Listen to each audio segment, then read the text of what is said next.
正啊，小姐 Angela。Hello Angela，我有好多嘢要請教一下，因為咧今日咧我之前都講過，我哋個食材入邊咧其實咧就有呢個好多嘅維他命 B， 咁啊不如先同我哋講下維他命 B 是什麼啦，好嘛？哇，其實咧維他命 B 咧都好緊要嘅，其中一個 B5 啦，咁其實咧都可以幫我哋即係身體咧可以轉化即係我食咗食物咧就可以係一個好營養，好似蛋白質啦，因為佢其實好似催化劑咁樣㗎，咁即係等你咧可以食咗個食物咧就等你容易消化咗，跟住變為我哋需要營養素，咁尤其是頭髮咧就好需要蛋白質嘅，咁咧其實咧就譬如頭髮咧就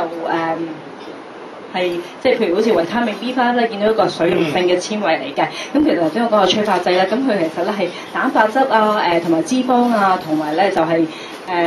產生化物嘅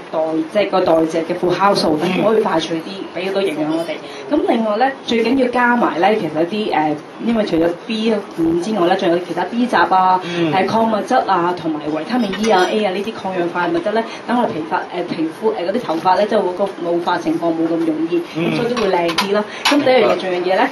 即係加埋有啲水咧，仲好啲啦。